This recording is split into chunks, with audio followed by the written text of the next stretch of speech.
Bonsoir à tous et très bienvenue sur News Jardin TV, la chaîne qui avec vous partage tous les soirs la passion pour les plantes, le jardin, le jardinage, la botanique et la nature, et qui surtout a le plaisir de vous recevoir dans un décor généralement changeant. Aujourd'hui, ma petite femme Nicole, ma petite jardinière, l'a complètement changé, transformé pour que nous vous accueillions dans les meilleures conditions. Et je remercie tout particulièrement Nicole qui non seulement réalise ces décors, mais également les images vidéo de cette émission. Et ce soir, nous avons le plaisir de vous accueillir pour le numéro 241 de notre émission journalière Le Quotidien du Jardin, cette émission qui vous est laissée totalement à disposition gratuite pendant au moins 24 heures, souvent plusieurs jours. Mais bien entendu, si vous désirez avoir l'opportunité de bénéficier de l'ensemble de notre collection qui représente un énorme travail, eh bien nous vous demandons tout simplement une petite participation en devenant membre de News Jardin TV, le club. Le principe de l'émission, vous le connaissez, je réponds chaque soir à l'une de vos questions. Elles sont très nombreuses, mais continuez à les poser et à rechercher des sujets aussi variés que possible. C'est ça toute la richesse du quotidien du jardin. Et c'est avec Nicole que nous sélectionnons vos questions. Et ce soir, c'est celle de Stardust 9060 qui nous a dit la chose suivante. J'ai planté 2 grenadiers il y a 10 ans. Ils sont très beaux. Ils font plein de fleurs. Il nous précise qu'il vit dans le sud de la France. Mais aucun fruit. Que faire? Disons tout de suite que lorsqu'une plante fleurit bien, mais ne fructifie pas, cela signifie que la pollinisation, c'est pas faite. Alors il faut rechercher les causes. Soit vous manquez de pollinisateurs, il n'y a pas d'abeilles, il n'y a pas de bourdons, il n'y a pas de papillons ou pas beaucoup, et ça c'est de plus en plus malheureusement fréquent dans beaucoup de régions. Soit les conditions écologiques sont défavorables, c'est-à-dire que vous avez par exemple votre plante qui est exposée à un vent fort, et ça balaye le pollen, ça empêche la fécondation. Vous avez aussi des conditions particulièrement pluvieuses, et ça c'est très néfaste pour le grenadier. Notre grenadier est l'un des 6 taxons qui sont aujourd'hui validés par la nomenclature botanique internationale dans le genre Punica. Encore une fois, un genre créé par M. Carl von Linné en 1753, on n'y échappe pas. Il s'est inspiré du nom Malum punicum, c'est-à-dire la pomme des Carthaginois, que les Romains donnaient à la plante dans l'Antiquité. Et ceci, ça a été rapporté par Pline l'Ancien au 1er siècle. Et à Carthage, qui se trouve aujourd'hui en Tunisie, on parlait une langue dérivée du phénicien que l'on appelait alors le punique, d'où punica. Mais toutefois, certains auteurs pensent que punica pourrait dériver du latin puniceus, qui veut dire écarlate, et ça fait référence à la couleur des fleurs, mais aussi du fruit lorsqu'il est mûr, d'où l'appellation ancienne malum punicum, la pomme écarlate. Le grenadier est désigné sous pas mal de noms populaires, la plupart sont aujourd'hui désuets.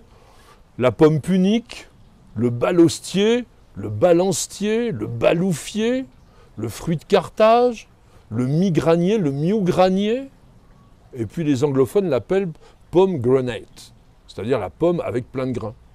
Le genre Punica appartient à la famille des Lytracées, créé en 1805 par le naturaliste et illustrateur botaniste français Jean-Henri Jaube Saint-Hilaire. Et les Lytracées doivent leur nom au genre Lytrum, que vous connaissez sans doute parce que c'est la salicaire, une très belle plante vivace à fleurs roses qui adore les sols humides. Mais c'est pas tout, d'ailleurs dans cette famille, les jardiniers connaissent les Cuphéas, qu'on appelle parfois plantes cigarettes ou oreilles de Mickey. Évidemment le Lagerstroemia, le lilas des Indes, et puis à un degré moindre peut-être le genre Trapas, c'est-à-dire la châtaigne d'eau, et encore un peu moins connu sans doute, mais nos amis qui habitent dans les îles peut-être le connaissent, le Soneracia, qui est un genre de palétuvier. Pour les botanistes, le grenadier commun, c'est Punica granatum, nommé par M. Linné évidemment, dont le nom d'espèce granatum vient du latin granatus, qui signifie rempli de grains. Évidemment, il y a plein de pépins dans une grenade. Et le grenadier est cultivé pour ses fruits depuis l'Égypte ancienne. où l'on enterrait d'ailleurs les morts avec des grenades, qui ont été représentées assez fréquemment sur les fresques dans les tombeaux. Pourquoi?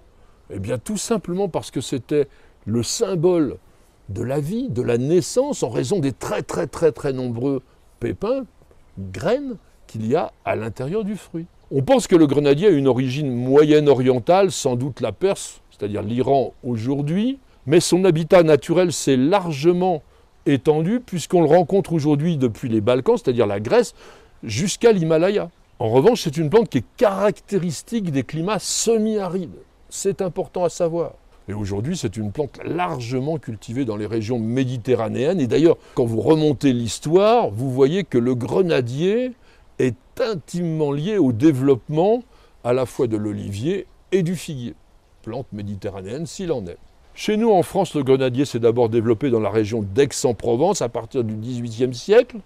Mais à l'époque, seuls les méridionaux le connaissaient. On n'exportait pas le fruit dans les autres régions. Voyons maintenant à quoi ressemble notre grenadier. C'est un grand arbuste, souvent un petit arbre au port arrondi, qui peut dépasser les 6 mètres de haut et vivre jusqu'à 200 ans. Il est très intéressant au niveau de la silhouette par son tronc tortueux, avec une écorce gris-beige qui a tendance à se crevasser et même à s'exfolier, on dit se desquamer, et ça surtout sur les sujets les plus âgés. Les branches sont assez grêles et peuvent être épineuses. Elles portent des feuilles caduques, alors parfois semi-persistantes lorsque les hivers sont très doux. Elles sont simples, entières, opposées, mesure de 3 à 8 cm de long en moyenne, sur 1 à 2 cm de large, et elles ont une forme oblongue à lancéolée. La texture est plutôt coriace et la feuille est terminée par une courte pointe et l'on dit en botanique qu'elle est mucronnée. Et sachez quand même que ces feuilles sont très intéressantes parce qu'en automne elles sont magnifiques. Le grenadier va se couvrir de juin à août d'une multitude de fleurs rouge-orangées d'environ 3 cm de diamètre. Elles sont très riches en pollen et en nectar et donc elles attirent naturellement les insectes budineurs. D'où ma réflexion en début d'émission qu'il y a certainement un manque de pollinisateurs dans la région de notre internaute. Mais ces fleurs sont aussi très décoratives, elles ont une forme de clochette, elles sont composées de 5 à 7 pétales chiffonnés avec de très nombreuses étamines rouges. Et puis si la pollinisation s'est faite, les fleurs sont suivies par des fruits. C'est les grenades. De forme globuleuse, ce sont des baies, c'est-à-dire des fruits charnus à pépins, qui mesurent en moyenne 8 cm de diamètre. Ça dépend des variétés. Et le fruit est constitué d'une enveloppe qu'on appelle un péricarpe, très dur, coriace. Il est d'abord jaune-orangé, puis il va évoluer petit à petit vers un rouge qui va donner le signe de la maturité. Et une grenade contient en moyenne 600 graines triangulaires qui sont entourées d'une arille, c'est-à-dire une chair translucide, blanc rosé, rose ou rouge, ça dépend aussi des variétés. Et c'est une pulpe très juteuse, à la fois acidulée et sucrée, bien agréable. Les fruits se récoltent en automne, comme je vous le disais, lorsque l'écorce devient rouge. Parfois, ils se fendent naturellement. Il faut éviter cela, c'est généralement signe soit d'un manque, soit d'un excès d'eau. Bien entendu, il existe de nombreux cultivars destinés à la production fruitière. Par exemple, vous pouvez essayer Provence, qui a l'avantage d'être assez résistant au gel, autour de -12, -14 degrés. Et il a des fleurs simples, oranges, et il produit beaucoup de gros fruits à l'écorce rouge. Mais on préfère aujourd'hui les formes qui sont dites sans pépins, c'est-à-dire dont les graines sont minuscules, voire inexistantes. Par exemple, vous avez Molar del Etche, qui a des fruits jaunes éclaboussés de rouge et une pulpe rose avec une maturité assez tardive. Il résiste autour de -10 degrés. Wonderful, qui est une variété américaine, a des fruits rouges avec une chair qui est très savoureuse, douce, sucrée et des minuscules graines que l'on peut avaler sans aucun problème. Mais attention, lui, il est frileux. -8 degrés, ça sera un minimum. Quant à Fina Tendral, lui, il est plus rustique, autour de -12 degrés. Les fruits sont rose-orangés avec des fleurs orange vif. Et puis, pour le jardin d'ornement, il existe des cultivars décoratifs. Plena, par exemple, est caractérisé par des fleurs doubles. On le connaît depuis le XVIIIe siècle, certainement une mutation naturelle. Et il fleurit de juin à septembre, ne produit pas de fruits, comme la plupart des fleurs doubles. Luteum plenum, lui aussi, a des fleurs doubles, mais elles sont de couleur jaune pâle. Quant à Maxima rubra, toujours des fleurs doubles, mais plus grosses, pas de fruits, et ces fleurs ont un aspect très froissé. Sachez que dès 1762, Linné avait déjà distingué la forme nana, qui est un petit buisson à port touffu et à croissance très lente qui ne dépasse pas 60 cm et qu'on va cultiver souvent en pot. Les fruits sont présents mais ne sont pas consommés. On a aussi le Greliae, qui se distingue du type d'origine par ses rameaux moins épineux et surtout des fleurs doubles bicolores. Elles sont rose orangé ou saumonées, striées de blanc crème. Très jolies. Pour les amateurs de curiosité, vous avez Black Fruit, qui se distingue par la couleur presque noire de ses fruits. C'est très étrange. Et il renferme des grains juteux de couleur rouge et d'une saveur qui n'est pas trop acide. Le grenadier est une plante assez frileuse. Attention de ne pas dépasser les moins 10 degrés en hiver sans protection. Mais en fait, il réussit dans pas mal de régions, jusque dans le Val-de-Loire, où il va très bien. En revanche, il craint par-dessus tout l'humidité hivernale. Attention, un printemps trop pluvieux, un climat frais peuvent compromettre très fortement la fructification. Parce que c'est une plante de climat sec qui a besoin de forte chaleur pendant toute la période de végétation, et notamment un automne chaud et sec, pour que les fruits parviennent à maturité. Le grenadier se montre totalement indifférent sur la nature et la qualité du sol. Il réussit d'ailleurs même mieux dans les terres pauvres, arides, caillouteuses. Et au niveau entretien, il n'y a quasiment rien à faire, hormis éventuellement une taille hivernale pour limiter l'ampleur de l'arbre et peut-être équilibrer un peu la silhouette. Vous vous contentez à ce moment-là de raccourcir les branches les plus âgées. En revanche, supprimez bien les drageons s'il y en a qui se développent à la base. Et puis pour finir, j'aimerais vous faire un petit clin d'œil mythologique. Vous savez que j'adore ça, puis vous aussi d'ailleurs, vous me l'écrivez. Proserpine, qu'on appelle aussi Perséphone, était la fille de Cérès ou Déméter et de Jupiter, Zeus carrément. Elle avait été enlevée par Pluton ou Hadès, qui en fit la reine des enfers.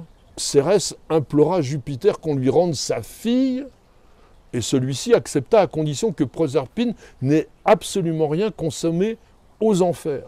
Malheureusement, la jeune fille avait dégusté en cachette 7 grains de grenade, et un jeune homme qui était appelé Ascalaphe l'a dénoncé. Ce qui fait que Proserpine a dû rester définitivement aux enfers. Et pour se venger, Cérès a changé Ascalaphe en hibou. Et puis nous terminerons par une jolie phrase. Elle a été écrite par Albert Camus en 1938, dans son ouvrage Noces. Il a dit « Un grenadier laissait pendre les boutons de ses fleurs, clos et côtelés comme des petits poings fermés, qui contiendraient tout l'espoir du printemps. » Merci à tous et à chacun de nous avoir suivis. J'espère que cette évocation d'un fruit qui est assez excellent, d'un petit arbuste franchement décoratif, vous aura intéressé. Attention quand même, on ne le réussit pas dans toutes les régions. En tous les cas, merci d'avoir posé la question et merci de continuer à nous en poser parce que grâce à vous, et un peu à mes réponses bien sûr, nous constituons ensemble de jour en jour une énorme encyclopédie des plantes et du jardin en vidéo. Madame, monsieur, je vous souhaite de passer une excellente soirée et je vous donne rendez-vous dès demain pour de nouvelles aventures jardinières et bien sûr pour un nouveau numéro de notre émission journalière Le Quotidien du Jardin. C'est sur News Jardin TV et nulle part ailleurs.